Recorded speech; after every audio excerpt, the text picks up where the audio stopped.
Hello student, एक बार फिर आपका स्वागत है इस क्लास में जिसमें आप पढ़ने वाले हैं क्लास 4 की गणित की कार्य पुस्तिका, जिसका आज चैप्टर पढ़ने वाले हैं अंतिम, जिसका नाम है आंकड़े। यानी सभी किताबें, आप कोई भी गणित की किताब पढ़ेंगे, 4 की पढ़ें, 5 की, 6 की, 7 की, 8 की, 9 की, 10 की, यहाँ तक आपको लास्ट चैप्टर आंकड़े ही मिलेगा, यानी डाटा वाला। कोई भी गणित की किताब पढ़ेंगे, लास्ट में आपको यही चैप्टर पढ़ने के लिए मिलेगा जो आंकड़े से संबंधित होता है। यानी टेबल बनाई जाती है किसी सूचना से संबंधित, यानी जो भी आप किसी चीज़ की जानकारी रखना चाहते हैं वो आंकड़े कहे जाते हैं, डाटा। और ये चैप्टर है हमारा 18, ये लास्ट चैप्टर है। इससे पहले हमने आपको 16 और 17 इकट्ठे चैप्टर पढ़ा दिए थे वो। तो समझिएगा इसमें क्या दिया गया है। देखो यहाँ लिखा हुआ विभिन्न प्रकार की सूचनाओं के संख्यात्मक रूप को ही आंकड़ा कहते हैं। अभी हमने कहा था किसी प्रकार की जानकारी को अगर आप लिख करके रखते हैं तो वो आंकड़े कहे जाते हैं। प्राप्त आंकड़ों को व्यवस्थित क्रम में यानी सारणी में रख करके निष्कर्ष निकाले जाते हैं। अब कोई जानकारी आप उससे चाहते हैं, यानी उस आंकड़ों से कुछ आप जानकारी अलग से चाहते हैं तो उन आंकड़ों को पहले आप व्यवस्थित क्रम में लिखें। व्यवस्थित क्रम में मतलब होता है एक किसी भी सीक्वेंस में रख लें, चाहे लड़कों का हो लड़कियों का हो, घटते क्रम में बढ़ते क्रम में एक सही सी जानकारी के तौर पर उसको रख लें तो उससे संबंधित आप क्वेश्चन बना सकते हैं और दूसरी जानकारियां प्राप्त कर सकते हैं। अब यहाँ पर कहा गया एक तालिका में देखिए, कक्षा 4 के क्रमांक 1 से 6 तक के बच्चों को गणित में प्राप्तांक, गणित में उनके इतने नंबर आए हैं और विज्ञान में उनके इतने नंबर आए हैं। ठीक, तो इस सूची को इन्होंने यहाँ पर टेबल में इसको सूचीबद्ध किया है। देखिए प्रकार से ये टेबल है।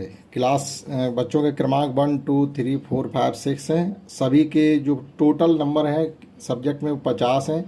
आप प्राप्तांक गणित के और प्राप्तांक विज्ञान के, यहाँ पर आपको इनका एडिशन कर देना प्राप्तांकों का। जैसे 30 और 15 45, इस प्रकार से 18 12 ये हो जाएंगे 30। इसी प्रकार से यहाँ पर 30 और 28 कितने हो जाएंगे 51, 51 और ये 44 हो जाएंगे और ये 54 हो जाएंगे और ये 66 हो जाएंगे। तो ये हमको इतनी जानकारी गिवन थी। अब इससे संबंधित हमसे जो क्वेश्चन पूछे जाएंगे उनके आराम से हम जवाब दे सकते हैं। जैसे उस टेबल से संबंधित यहाँ पर हमसे कुछ सवाल पूछे जा रहे हैं। जैसे गणित में 17 अंक से अधिक अंक पाने वाले बच्चों की संख्या अगर आप देखेंगे, 17 अंक से अधिक पाने वाले बच्चों की संख्या तो 5 है। फिर कहा गया विज्ञान में 25 अंक से अधिक अंक पाने वाले बच्चों की संख्या कितनी है। तो विज्ञान वाली लाइन में हम जाएंगे। जैसे ये विज्ञान के अंक हमसे कहा जा रहा 25 अंक से अधिक कौन कौन लाया, तो 1 2 3 4, तो 4 बच्चे ऐसे हैं जो 25 अंक से अधिक अंक लाए हैं, तो वो हम यहाँ पर फिलअप कर देंगे। तो इस प्रकार से टेबल को देख देख के इन सभी सवालों के जवाब दिए जा सकते हैं। जैसे गणित में 25 अंक से कम अंक पाने वाले, 25 से कम अंक गणित में कौन लाया है, तो 1 2 3 4, 4 बच्चे ऐसे हैं गणित में 25 अंक से भी कम लेकर के आए हैं। दोनों विषयों में समान अंक पाने वाले 2 विषय ऐसे, यानी ये हैं दोनों विषयों में 22 22 और 27 27, यानी 2 लड़के ऐसे हैं जो समान अंक लेकर के आए हैं। वह क्रमांक जिसका दोनों विषयों में प्राप्त अंकों का योग सबसे अधिक है। वह क्रमांक जिसका दोनों विषयों में प्राप्तांक का योग सबसे अधिक है। तो एक इसमें आ रहा हमारा 66, तो वो क्रमांक 6 वाला लड़का है। क्रमांक पूछा गया, क्रमांक 6 वाला लड़का ऐसा है जिसके अंक सबसे अधिक आए हैं दोनों विषयों में। वह क्रमांक जिसका दोनों विषयों में प्राप्तांकों का योग सबसे कम है। तो एक लड़का ऐसा है जिसके प्राप्तांकों का योग इसमें 30 ही दिया जा रहा है। तो वह लड़का है क्रमांक 2 वाला जिसके अंकों का योगफल केवल 30 है, तो क्रमांक 2। अब इसी प्रकार से फिर तालिकाओं को देखो, समझो, रिक्त स्थान की पूर्ति करनी है। देखिएगा राम, मीरा, शबनम, सलीम और संदीप कक्षा 4 के छात्र हैं जिनकी आयु क्रम से ये दी गई और वजन उनका ये दिया गया। ठीक, तो ये टेबल इस प्रकार से हमारी बनी हुई है। ये टेबल है, ये नाम राम, मीरा, शबनम, सलीम, संदीप, ये इनकी उम्र दी गई और ये इनका वजन दिया गया। तो देखो हमने टेबल बना ली। अब इसी को हम डाटा कहते हैं। अब देखो इससे संबंधित हमसे सवाल पूछे जाएंगे, उसी टेबल से संबंधित। तो टेबल को देख के हम बता देंगे किस बच्चे की आयु सबसे अधिक है। तो जैसे हमने देखा उसमें सबसे आयु सबसे अधिक है, तो एक बच्चा ऐसा 10 साल की उम्र का है तो वो राम लिख दिया हमने। किस बच्चे का वजन सबसे अधिक है, तो सबसे अधिक वजन राम का ही है, 35 kg है। नहीं, इसमें लेकिन सबसे कम पूछा गया, सबसे कम वजन वाला बच्चा है 18 kg, वो है सलीम। तो हम यहाँ पर सलीम लिख देंगे। शबनम और सलीम के वजन में कितना अंतर है। देखो शबनम का वजन इसमें 20 केजी और सलीम का 18 केजी, तो अंतर आ रहा है केवल 2 केजी का। ठीक है। 10 वर्ष से कम आयु वाले बच्चों की संख्या कितनी है। 10 वर्ष से कम के बच्चे केवल राम को छोड़ करके सभी बच्चे 10 से कम ही हैं, तो वो 4। और मीरा और राम की आयु में कितने वर्ष का अंतर है। देखो मीरा की आयु है इसमें 22 वर्ष और राम की आयु है 35 वर्ष, तो अंतर हो गया बेटा 13 वर्ष का, 13 वर्ष। अब ये क्वेश्चन है, जैसे तालिका भरनी है, आपको समझे देखें भरें। अपनी कक्षा के किन्हीं 10 बच्चों का वजन लंबाई पता करो और निम्नलिखित टेबल को पूरा करो। तो ये काम आपके लिए स्वयं का है कि आप क्लास में जहाँ अपने 10 बच्चे तैयार करें, उन सब के इसमें पहले नाम लिखें, फिर उनकी उम्र लिखें और उनको वजन मशीन लेकर के और वजन मशीन से इनका वजन तौल तौल के भरें। और फिर उससे संबंधित ही जब आप टेबल कंप्लीट कर लेंगे, जब टेबल आपकी कंप्लीट हो जाएगी, तो आप इन सवालों के जवाब भी भर पाएँ। किस बच्चे की लंबाई सबसे अधिक है तो वो टेबल देख के पता चलेगा। किस बच्चे का वजन सबसे कम है तो टेबल जब कंप्लीट हो जाएगी वहाँ से बता पाएंगे किस बच्चे का वजन सबसे कम है और किस बच्चे की लंबाई सबसे कम है। इसी प्रकार से एक टेबल और है, वो भी आपको स्वयं ही करनी है। जैसे एक यहाँ पर भी है कि फरवरी माह में किन्हीं 7 दिनों का सूर्योदय और सूर्यास्त का समय समाचार पत्रों में देख करके पता करो, तालिका पूरी करो। ये सूर्योदय फरवरी माह के 7 दिन है, कोई ये फरवरी माह के 7 दिन है, तो वहाँ सूर्य को निकलने का टाइम और सूर्य के अस्त होने का टाइम आपको समाचार पेपर की सहायता से लिखना है। और फिर उसके बाद इन सवालों के आपको टेबल को देख करके आंसर लिखने हैं। जैसे कि पहले दिन सूर्योदय और सूर्यास्त के बीच का समय कितना था वो लिखना है, और मिनट यानी घंटा और मिनट। अंतिम दिन में ये कितना रहा समय और घंटा मिनट वो आपको लिखना है। जब टेबल कंप्लीट आपकी हो जाएगी तब। ये 2 टेबल थी जो आपको स्वयं करनी है।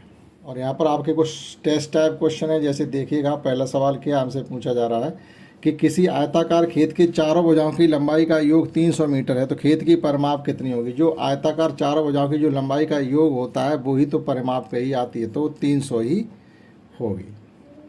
एक वर्गाकार बगीचे की परिमाप 400 मीटर, तो बगीचे की एक भुजा की माप क्या है। देखो वर्गाकार से मतलब होता है एक ऐसी आकृति जिसकी चारों भुजाएं बराबर लंबाई की होती हैं। तो अगर ये 100 है, ये 100 है, ये 100 है और ये भी 100 है, तो इनका अगर आप एडिशन करेंगे तो 400 निकले जाके। तो किसी एक भुजा की लंबाई कितनी होनी चाहिए, 100 मीटर होनी चाहिए। तो यहाँ पर देखो टिक है। इस आलोक ने 29 फरवरी 2016 को आम का एक पेड़ लगाया और उसने संकल्प किया कि आने वाली 29 फरवरी को मैं पुनः पेड़ लगाऊंगा। तो आलोक अगला पेड़ किस वर्ष लगाएगा। अब देखो 29 फरवरी जो 2016 पड़ी थी, अब चौथी वर्ष जाके फिर ऐसी फरवरी आएगी जिसमें फरवरी 29 दिन की होगी, तो वो फरवरी आपको मिलेगी जाके अब 2020 में। हर चौथी वर्ष जो साल आता है या ऐसा साल, ऐसा सन जो 4 से विभाजित हो जाता है, उसमें फरवरी 29 दिन की होती है। अब ये कोई 2018, 2017, 2019 में कोई 4 से विभाजित नहीं हो रही हैं सिवाय 2020 की।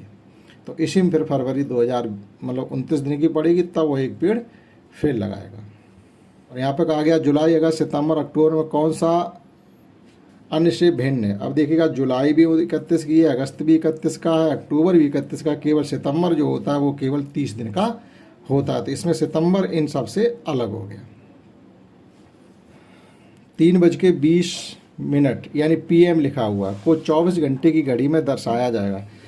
तो जो भी समय दोपहर के बाद का होता, ये PM लिखा तो दोपहर के बाद का समय जो दोपहर के बाद का होता है यानी 12 बजे के बाद का, वो उसमें 12 आप जोड़ दीजिएगा, 24 घंटे वाली इस घड़ी का टाइम निकल आएगा। अब 12 में 3 जोड़ोगे तो 15 हो जाएगा, 15:20। ये टाइम 24 घंटे वाली घड़ी में शो किया जाएगा। रीना की घड़ी 30 मिनट आगे का समय दिखाती है। यदि रीना अपनी घड़ी के अनुसार ही चलती है, 30 मिनट मतलब तेज़ चल रही है उसकी घड़ी, ठीक है।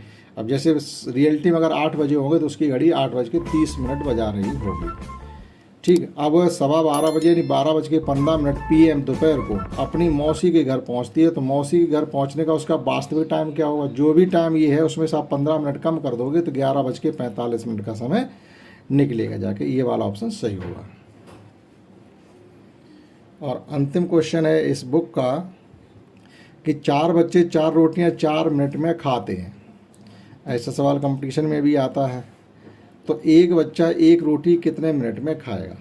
अब कैसे करेंगे इसको, आप ऐसे समझिएगा कि ये थाली है, इसमें 4 रोटियां ये रखी हुई हैं, ये रोटी 1 है, रोटी 2 है, रोटी 3 है और रोटी ये चौथी, 4 रोटियाँ। इधर 4 लड़के बैठे हुए हैं, ठीक है, इधर 4 लड़के बैठे हुए हैं, एक ये बैठा हुआ है, एक ये है और एक लड़का ये है और एक लड़का ये 4 लड़के हैं। एक साथ ये खाना शुरू करते हैं तो ये एक एक रोटी ही तो खाएंगे। जब एक साथ खाना शुरू करेंगे तो चारों रोटियां 4 मिनट में खा जाएंगी। अर्थात होगा क्या कि एक लड़के ने अपनी रोटी को 4 मिनट में ही तो खा पाया। इसने भी 4 मिनट खाई लगाई, इसने भी 4 मिनट लगाई, इसने भी 4 मिनट लगाई। लेकिन जब एक ही साथ खाना शुरू किया था तो जब 4 मिनट ख़त्म होंगे थी, चारों रोटियां खप चुकी होंगी। तभी तो कहा गया कि 4 बच्चे 4 रोटियां 4 मिनट में खाते। देखो बच्चे भी 4 हैं, रोटियां भी 4 हैं और खाने में 4 मिनट का समय लगा। तो सीधी सी बात है कि एक लड़के को एक रोटी खाने में 4 मिनट का समय लग रहा है, ऐसे कहा जाएगा।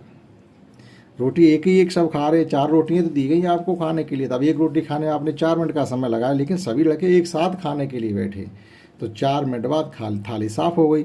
तो सीधी सी बात है, एक बच्चा एक रोटी 4 मिनट में खा करके समाप्त कर देगा।